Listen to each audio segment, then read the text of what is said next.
சிறகடிக்க ஆசை சீரியலில் முத்துக்கிட்ட இப்போ இந்த வித்யா உண்மையாக வளர போகிறாங்க. ரோகிணி ஆடின ஆட்டத்துக்கு இனிமே தான் முத்து வச்சு செய்ய போகிறாரு. ஸோ என்ன போகுது அப்படின்றத பார்க்கலாம். சேனலை சப்ஸ்கிரைப் பண்ணிக்கோங்க, பெல்லைக்கான மறக்காமல் கிளிக் பண்ணிக்கோங்க. ஸோ இப்போ எபிசோட் பார்த்தீங்க அப்படின்னா செம்ம இன்ட்ரெஸ்டிங்காக போயிட்டுருக்கு அப்படின்னு தான் சொல்லணும். இப்போ ரோகிணி மாட்ட போகிற நாள் என்னைக்கு அப்படின்றது தான் நம்ம எல்லாருமே எதிர்பார்த்து காத்துட்ருக்கோம். ஸோ ரோகிணியை பொறுத்த வரைக்கும் அவங்க வாழ்க்கையை காப்பாற்றிக்கிறதுக்கு எந்த எல்லைக்கும் போகலாம், என்னவெல்லாம் பண்ணலாம்ன்ற நிலமையில தான் ரோகிணி இருக்காங்க. ஸோ அப்படி தான் ஏகப்பட்ட பித்தலாட்டம், ஏகப்பட்ட போய் ஏகப்பட்ட பாவங்களையும் இவங்க பண்ணிகிட்ருக்காங்க. அதுக்கு கணக்கே இல்லை அப்படின்னு தான் சொல்லணும். ஸோ ரோகிணி என்ன தான் ஏகப்பட்ட போய் பித்தலாட்டம் இல்லை திருடாடு வரலாம் பார்த்தாலும் ஒரு நாள் அந்த திருடன் அப்படின்றவன் மாட்டி தான் திருவான் இல்லையா? ஸோ அதுக்கான தண்டனை, அதுக்கான கர்ம வினை அப்படின்றது கிடைச்சா ஆகும். ஸோ அப்படி தான் இப்போது ரோகிணி வந்து வசமாக சிக்க போகிறாங்க.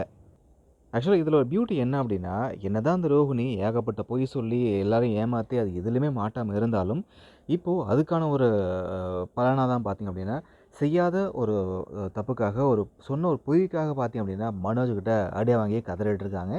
இது பார்க்குறதுக்கு சிரிப்பாக இருக்குது அப்படின்னு தான் சொல்லணும். ஆனால் இதெல்லாம் ஒரு பக்கம் இருந்தாலும், இந்த ரோகிணி பண்ண வேலைக்கு, அவங்க ஆடின ஆட்டத்துக்கு இனி தாண்டி உனக்கு இருக்குது அப்படின்ற மாதிரி இப்போது ரோகிணி பற்றின ஒவ்வொரு விஷயத்தையும் முத்து கண்டுபிடிக்க போகிறாரு.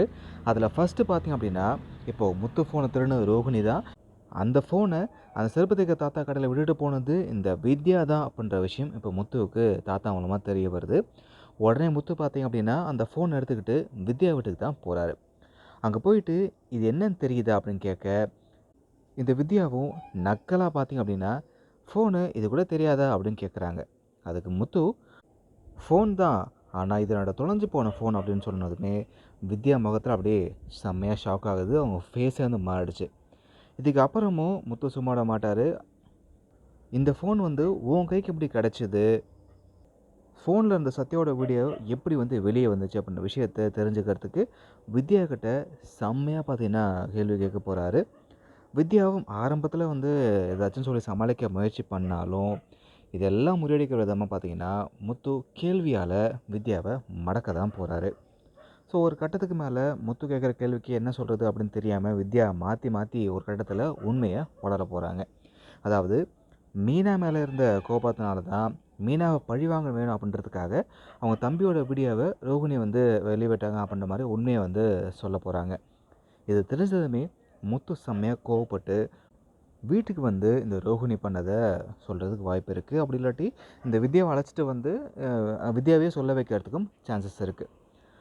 அப்போ ரோகிணி, நான் ஒன்றும் இல்லாததை சொல்லலையே, மீனோட தம்பியை திருடுனா அந்த வீடியோ தான் நான் வெளியிட்டேன் அப்படின்ற மாதிரி நல்லவங்க மாதிரி பார்த்தீங்கன்னா பேச்சு அப்படியே மாற்றத்துக்கு முயற்சி பண்ணுவாங்க. அதுக்கு முத்து, நீங்கள் இவ்வளோ சொல்கிறீங்களே, நீங்களே இப்போ என் ஃபோன் திருடி தான் இந்த வேலையை பார்த்துருக்கீங்க அப்படின்னு நம்ம மடக்க போகிறாரு. அது மட்டும் இல்லாமல் செம்மையாக பார்த்தீங்கன்னா அடுத்த குட்டுன்னு தூக்கி போடுவார். நீங்கள் இவ்வளோ நல்லவங்க மாதிரி பேசிகிட்டு இருக்கீங்களே, அப்போ ஏன் வந்து அந்த பார்லர் உங்களுக்கு சொந்தம் இல்லை அப்படின்றத, அதில் நீங்கள் வந்து வேலை தான் பார்த்துட்ருக்கீங்கன்ற விஷயத்த ஏன் இன்னமும் வீட்டில் மறைச்சிட்ருக்கீங்க, பார்லரை விற்ற விஷயத்த ஏன் இன்னும் சொல்லலை அப்படின்ற மாதிரி மடக்க போகிறாரு.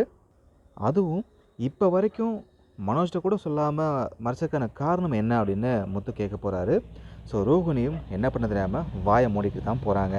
ஸோ முத்துக்கிட்டேருந்து இப்படி ஒரு கேள்வி வரும் அப்படின்றது எதிர்பார்க்காத ரோகிணி இப்போ என்ன பதில் சொல்கிறதுன்னு தெரியாமல் இப்போது வழக்கம் போல் திருட்டு மொழி முழிச்சிட்டோ இல்லை அழுதுகிட்டோ எஸ்கேப்பாக தான் முயற்சி பண்ணுவாங்க.